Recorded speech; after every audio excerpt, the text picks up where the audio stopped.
Okay, so hi everyone. So today's class we will be looking at AWS CloudTrail. So when we spoke about S3 and its properties, there was one property that we didn't do the lab about. So that one property was called as object level logging or object API logging. So we saw about server access logging, which was a totally different concept. But to enable object level logging, you have to enable it only through CloudTrail. Okay, why? Because CloudTrail monitors all of your API activities in your entire AWS account. Okay, there is one statement that a person has to understand about CloudTrail. So it is a service that enables governance, compliance, operational auditing, risk auditing of your AWS account. It is the best practice to enable CloudTrail in your AWS account right when you purchase the AWS account and you activate it.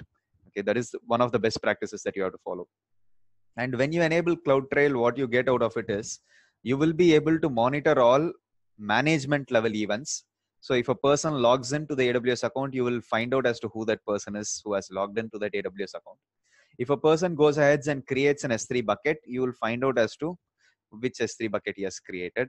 I mean, with S3 buckets and events, that day when we did one of the properties called as events, we were able to find out whether a person has created an object or not, but we were still not able to find out whether a person created a bucket or not, right? And that creating of bucket is an API call called as create bucket. And that API call can be done via the management console. It can be done via the SDK. It can also be done via the command line tools and any other AWS services. So when any kind of activity, any kind of API activity is done through any one of these modes, we will automatically get an log which is generated by CloudTrail, which will be stored in an S3 bucket. Okay, so I'll show you that lab today when we store our logs in an S3 bucket.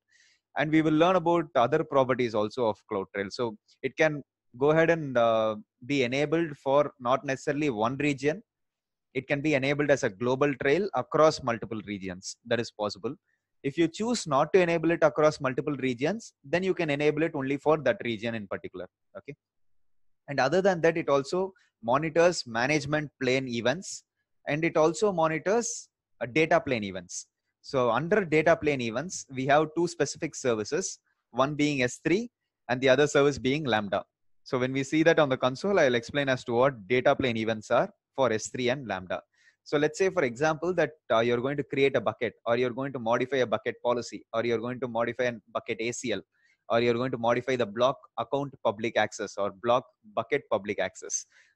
So these settings are all data events that happen on an S3 bucket, which are also called as API events. So these API events for S3 are all monitored, managed, and audited through CloudTrail. Okay, and again, it I mean, simplifies your security analysis, because since you have all of these log events and you have all of this log data of all of the API activities, you can easily find out if someone has changed any kind of resource configuration, and it will be easy for us to even troubleshoot at a later point of time. Or we can also stream out all of these logs to a searching solution like Elasticsearch and do all of our analysis on Elasticsearch and create visualizations and dashboards. So it's very easy to do something like that. Okay. So since AWS has a service that enables you to do governance, compliance, and operational auditing and risk auditing of your AWS account, it is best practice to always enable this service when you purchase a brand new account. So let's see how this works. So when you have AWS CloudTrail and you have switched it on, and you have switched on recording for the entire entire AWS account, in the sense for all of the regions, it is going to track user activity and API usage. So to give you a little more insight on API usage, all of the users interaction is only through the HTTP or HTTPS protocol. And when you do anything through the HTTP or HTTPS protocol, you can call it as an API activity, right? And these API activities are automatically going to be captured by AWS CloudTrail, and then it is going to be stored in an S3 bucket. And optionally, you can also store it in CloudWatch logs. The only catch about storing it in CloudWatch logs is that there is a definite period of time until which it is going to be stored in the CloudWatch log. But when it comes to an S3 bucket, you're going to store it for indefinitely, for any number of time, for any amount of time. Okay. And then what you can also do is, after you have stored these logs in an S3 bucket, you can go ahead and do any kind of alarms or events to take action when you find out some of these events have occurred. Okay, so what you can possibly do is, I would suggest is, go ahead and stream out all of these logs to a searching solution, and then do any kind of security analysis or dashboarding or any kind of visualization on that searching solution like Elasticsearch and so on. But other than that, you can also review these events in the CloudTrail console itself. And you can also analyze these log files using Amazon Athena. So one small idea about Amazon Athena. So a developer will know how to write SQL queries. A database administrator will know how to write SQL queries. So basic example of an SQL query that we would have studied in college and in schools is select asterisk from table name. What does it do? It lists out all of the data from that table.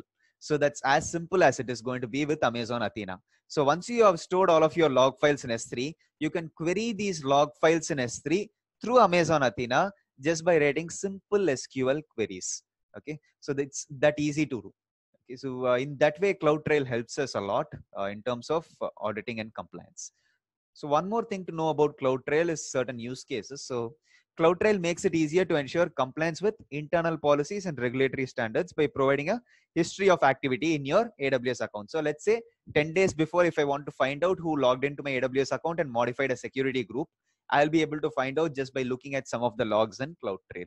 And you can also perform security analysis and detect user behavior patterns. User behavior patterns in the sense, if suppose the user is logging in today and doing some actions such as creating an S3 bucket or creating a Lambda function or going ahead and creating an IAM user. So you can in fact find these history of events and you can also detect this user's behavior. So if there is something abnormal that happens, so let's say for example, a user is launching 20 EC2 instances immediately, and those are of very big sizes. Like let's say for example, these instances cost around $20 or $30 and so on. And this happens within a period of seconds. So in that way, you can find out anomaly user behavior. So in the sense that something that is out of the normal pattern. So those things can also be found out just by looking at some of these log events. And other than that, it integrates easily and seamlessly with Amazon CloudWatch events. When we study about this, I will give you more detail about how that works. And other than that, you can also quickly identify any recent changes made to your resources. In fact, if suppose you are launching an EC2 instance, who has modified the security group of that EC2 instance? And who has created a new EBS volume, which is going to be attached to that EC2 instance? So these things we are going to study in our next class. But then I'm just giving you an insight that any resource modification that is done in your AWS account to any one of the resources, like an S3 bucket or an EC2 instance or a security group or an EBS volume, all of these are being audited and monitored by CloudTrail. So all of your API activities. So in fact, each and every mouse click that you do on the console is an API activity. And those things are also being monitored by CloudTrail. Okay. So let's go ahead and look at this on the console and how do you enable it for a specific region or across regions. Since I already have a CloudTrail trail across multiple regions, I'm not going to delete that and recreate it. I'm just going to walk you through the settings of how to do that and probably just view the video rather than doing it by yourself. Okay. So I'm just going to go ahead and try, search for CloudTrail. And you can see that CloudTrail is a region-based service, but it can be enabled across multiple regions. So let's just wait for this to load. So you can see CloudTrail is a region-based service, right? It can be enabled across multiple regions, but then you can see over here, all of these guys have logged in right now. So these are the students of my class, right? So Raja, Aisha, Chindu, all of you guys are already logged in and kept it, right? So these are the events that I can see in CloudTrail. So root logging is me. I have logged in as a root user. My friend a few minutes back had logged in to do some of the labs. And you can see that Logeshwari has done some of the labs and some of the actions on an S3 bucket and so on. So you can see that these are all the API activities that have happened in our AWS console right now. And these can be monitored by CloudTrail. So this is called as the event history. Okay. So one thing that we are going to do today is we are just going to go ahead and create a new trail, right? And I don't want you guys to create new trails. It may take a lot of time. I don't want to do that. What I'm going to do is simple, show you how to create a trail. And then I'm going to walk you through the settings of on already created trail. So let's just see, there is one trail that I have created and the home region is Northern Virginia. But is it a multi-region trail? It is a multi-region trail. So it is enabled across multiple regions. And all of the logs are going to be sitting in one bucket called this S3 bucket. So I'm going to go ahead and create a new trail and walk you through the settings of how to do that. So click on create trail, give the trail a name.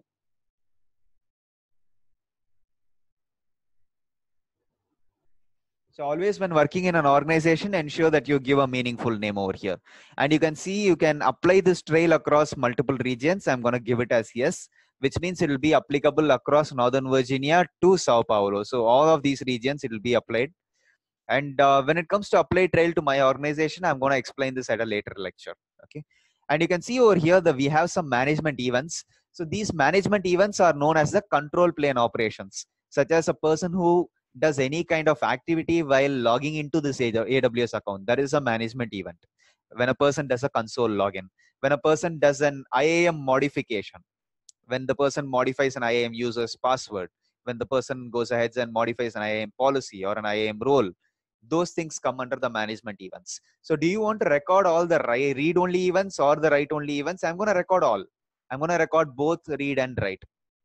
And do you want to also log KMS events? So when we studied about encryption with S3, we studied about a little bit of KMS, which is key management service that enables us to create encryption keys.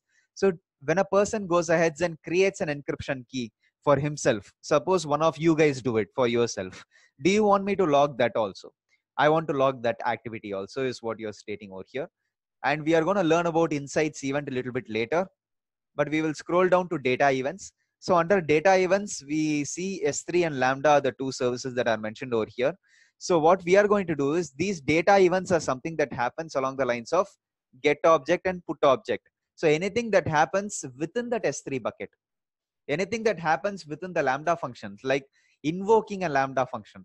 So we will study about Lambda and about invoking a Lambda function a little bit later, but just know that all of the data plane events that happen within an S3 bucket or within the Lambda function can also be logged. So what we are going to do is I'm going to choose this checkbox that's going to say select all S3 buckets in your account. The advantage of doing this is all of your S3 buckets, all of your S3 buckets in your AWS account is going to be enabled with object level logging. And the advantage of this is if at all you create any other buckets in the future, those buckets will also be by default enabled with object level logging. You don't have to manually go ahead and enable it again. By default, when you create the bucket itself, it will be enabled. I will show you that on the console in the next lab. And then when it comes to Lambda, I'm just going to go ahead and say log all current and future Lambda functions. So any resource modification to a Lambda function, like modifying the memory configuration or doing any other modifications to the configuration in terms of the Lambda's IAM role and so on, all those are also will be logged. Okay, so what is this person asking? But for previously created buckets, yes, for all previously created buckets also it will be enabled. Okay, including all of your new buckets and previously created buckets. So it says over here for all current and future buckets, right? So that means for all current buckets and future buckets it will be enabled. Okay, that's a good question.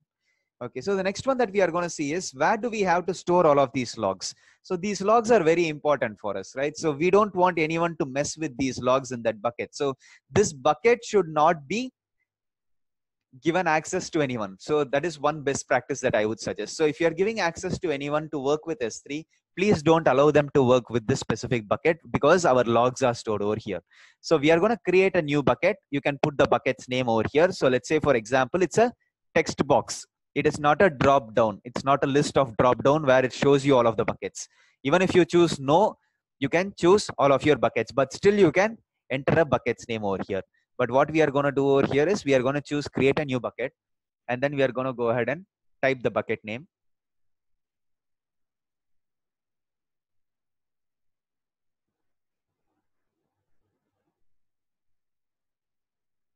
So I'm just giving a bucket name, a sample bucket name over here. And then you can see over here whether you want to provide any prefix. A prefix is something that we studied regarding S3 itself, that it was a specific folder within that bucket, right? So by default, the folder within the bucket is anyways going to be AWS logs, account ID, CloudTrail, US East 1. Within that you will have year, within that you will have month, within that you will have day, and then all of your log files. So that's how it generally works. So we are not going to give any log file prefix because I'm happy with this prefix itself, right? And then do you want to encrypt your log files with KMS? If you choose yes, then you'll have to choose your KMS key. Okay. So we anyway saw this with S3 that we can go ahead and encrypt our objects within our bucket using KMS. We can use the same concept over here. We are going to spend some time working on log file validation. So to understand what this is. So validation in the sense, some of you would have heard about some hashing algorithms like SHA 256 and so on. So what this generally does is, let's say for example, your log files are being generated. And then let's say for example, once all of your log files have been generated, the metadata of these log files are being generated into a specific folder called CloudTrail-digest folder. So we have a CloudTrail folder over here. We also have one more folder called as CloudTrail digest folder. So all of your log files go into the CloudTrail folder. All of your validation files go into the CloudTrail digest folder. I'll show you this a little bit later. So what happens over here is, I will be able to find out if someone goes ahead and deletes some of my objects or some of my log files within the CloudTrail folder. Using a simple CLI command, I'll be able to find out, which is called as CloudTrail validate logs command. I'll be able to find out whether my CloudTrail log files and my CloudTrail digest files are valid. I'll match all of my log files with my digest file. And if I do that simple command, I'll be able to find out that 5 out of 6 log files are valid, which means that someone has deleted one log file. And then we can scroll back and find out as to who was the person who deleted that log file, right? So these things are very much possible. So log file validation should be mandatory enabled for you to also get the digest files, which gives us information about our log files. I will show you both as to how it looks like. And then the next configuration is whether you want to send SNS notification for every log file delivery. Now, this is going to be pretty tricky because sending an SNS notification to your mail for every log file that is going to be delivered, man, your mailbox is going to be flooded. So we don't want to enable such a setting. So we are just going to skip that setting. So we are going to keep it as no. But if at all you want to go ahead and deliver, a notification to your mail for every log file that is delivered every 5 minutes, you can go ahead and choose yes and choose your SNS topic. It's pretty simple as to how you did it with S3 events. Okay. And then otherwise, all you have to do is associate tags and then go ahead and click on create. Right? Since we are not going to create this, I already have a trail that is created. So I'm just going to go ahead and click on trails and go ahead and click on my trail that I have created. So this is also applied to all of the regions. And then this is storing all of the data within a bucket called as cloud0404. And then you can see it's not publishing any notifications and log file validation has been enabled.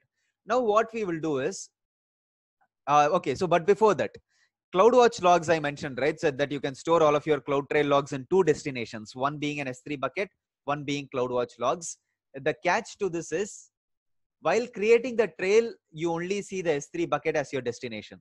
Only after you have created the trail, you see CloudWatch logs as one of your other destinations, right? So this is something that you will have to remember. All you have to do is click on configure, but since we haven't studied about CloudWatch logs, we will not look at that. We will concentrate with S3. So what I'm going to do right now is I'm going to show you as to how the log files look within an S3 bucket. And then I'll show you as to how the log file validation is also done. So we will go to this S3 bucket. Let's wait for it to load. Now within this S3 bucket, you have the AWS account over here, and then you have the CloudTrail folder. But before that, within this AWS account, you have 2 folders, right? CloudTrail and CloudTrail digest. Let's do one small comparison. I'm just going to open JSON lint in 2 pages.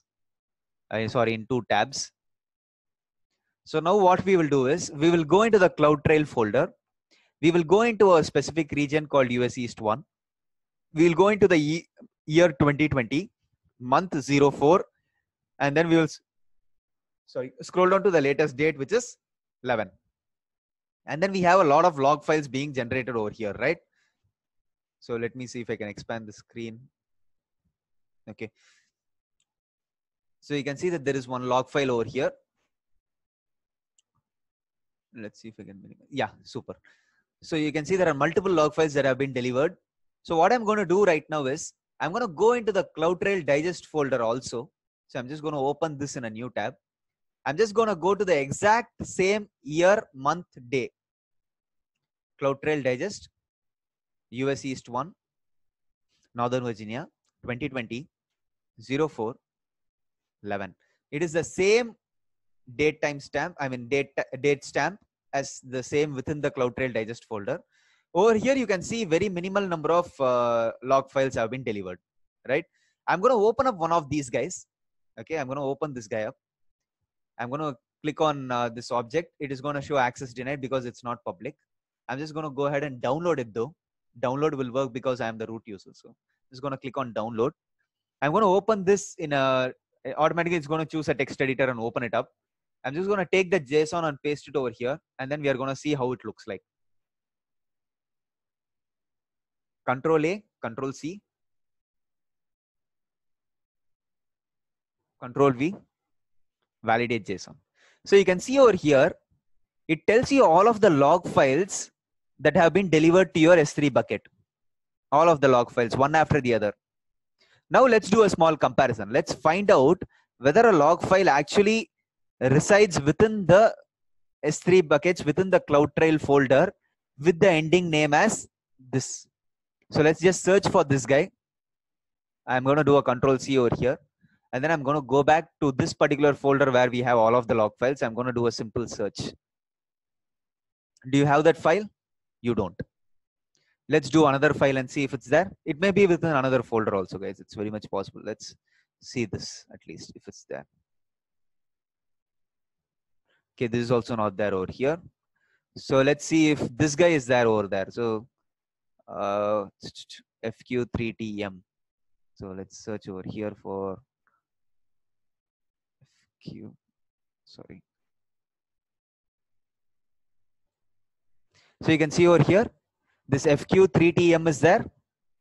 So this is within the CloudTrail digest folder within one of the log files that have been delivered, which is a digest file, which specifies that there is a log file within this, within the CloudTrail folder under this name. So you got the idea as to what I'm saying. So this is your validation file, guys. So I'm just going to copy this FQ3TM over here and then just going to do a simple search over here, whether it's there. So it has found, okay. So FQ3TM is there. Let's do another one, which is below this 6Y. Okay. Let's search. One sec. Sorry. Okay. Let's see within here whether that is there. So this is not there, but you can see, you can get the idea, right? That there are many log files that have been delivered into a CloudTrail folder and its respective digest file has been sent to our digest folder, right? So you can find out doing a simple CloudTrail validate logs command to find out whether someone has actually deleted one of your log files within this bucket, right? So if suppose, let's say, for example, you're deleting this particular object, which is this FQ3TM, and then using this using this digest file, you will be able to find out if someone has deleted one of your log files, right? It's very much possible. Okay, because over here that file is going to be residing, but within our CloudTrail folder, this file is not going to be residing over here. So you will be able to find out doing a simple CLI command as to whether someone has modified a file or deleted that file, right? So this is more than enough about validate logs. I mean, that we have spent time. But now in a typical organization, you may not have one AWS account. You may have more than one AWS account. How do you manage that kind of a scenario where you have to enable CloudTrail across multiple AWS accounts? How do you send all of these logs to a simple S3 bucket, to a single S3 bucket within one AWS account? And then how do you do a combination of lifecycle transition rules and cross-region replication with that S3 bucket? Okay, so for that, we have a specific diagram, which is anyways going to work out. But this is in theory. So we are just going to learn about this diagram and then we are going to have a 5-minute break. Okay. So when it comes to this particular diagram, I'm going to explain it to you in very clear details as to how it works. So you can see over here that we have account 1, which is my dev account. We have account 2, which is my QA account. And then we have an account 3, which is my log account. So what we have done within this account is we have enabled a global trail across all regions. And that global trail is using CloudTrail. And what we are doing is we are creating an S3 bucket in the log account. And this S3 bucket is going to have a bucket policy that allows account 1 and account 2 to send the logs to this bucket, which means the put object action is going to be allowed for account 1 and account 2. And at the same time, this bucket will have an ARN, right? Which we will generally find out from the permissions tab from under the bucket policy. That ARN has to be mentioned within both of these accounts CloudTrail's storage configuration. So where do I mention that is? So let me just exit from this and show you that. So when you go to CloudTrail and you specify your S3 buckets name, right? We are going to go ahead and specify the S3 buckets ARN, which is sitting in my log account. The S3 buckets ARN, which is sitting in my log account, right? So that is going to be mentioned within both of these CloudTrail trails. So then what happens is account 1's CloudTrail and account 2's CloudTrail is able to send out all of its CloudTrail's logs to this particular S3 bucket that is sitting in the log account. Since you have already mentioned the bucket policy that allows put object action on account 1 and account 2, it is very much possible that this configuration is correct and you will get all of your log files over here. So now, since you have got all of your log files in this region, what happens if suppose this region goes down? That means you will lose access to all of your auditing data, right? From all of your compliance data that has been sent out from CloudTrail. So for that, what you can possibly do is, once you're configuring this bucket itself, you can also configure a cross-region replication rule that goes ahead and sends all of your data from this bucket to another bucket that is sitting in AP Southeast 1 region, right? So the idea of that is you can store it in S3 IA so that you don't have to spend the same cost that is being stored over here, which is in S3 standard. You store it in infrequent access. And then you do a very nice lifecycle policy transition rule where you will be able to transition objects after 60 days to Glacier and 180 days to Glacier Deep Archive of any previous versions of your objects or any current version. So that I'll leave it to you how you want to configure it. But this particular setting is possible. It's very good to do it because you have disaster recovery also built into it. And you also have lifecycle transition to reduce your cost across multiple S3 storage classes. And then you are doing a really good compliance mechanism where you don't have individual S3 buckets in those individual accounts to store your CloudTrail logs. Instead, you are sending all of your CloudTrail logs across multiple accounts to a single S3 bucket sitting in a separate account called as a log account. So in that way, controlling access to this S3 bucket will also be very easy because this guy is sitting in a separate AWS account, right? So, I mean, you don't have to worry about doing any granular IAM policies in order to give a person access to this bucket. But if this bucket was sitting in this particular AWS accounts along with another 100 other buckets, then you have to be very careful with your IAM policies to mention that someone shouldn't manipulate that object within that log bucket because this is very crucial to you. Instead, you do an isolation by storing this S3 bucket in a separate AWS account itself called as the log account within a region called US East 1. And then what you can do is do a cross-region replication for disaster recovery scenarios to put it to AP Southeast 1 region with an S3 IA. Because we know with cross-region replication, we can change the storage class on the fly and then go ahead and use a lifecycle transition. So this is a typical organization's infrastructure. So even if you have 130 or 140 AWS accounts, you may manage it with just 1 or 2 AWS accounts log bucket, probably. Or even one particular account that is trusted only for logs, and then you put all of your logs, not necessarily only CloudTrail logs, even other infrastructure logs like server access logs or anything. Even with server access logs, cross account was possible. That's what we saw that day. But today with CloudTrail logs, we are seeing that cross account is possible, right? So what I want to do right now is I'm just going to stop the recording once, and I'm going to ask you guys to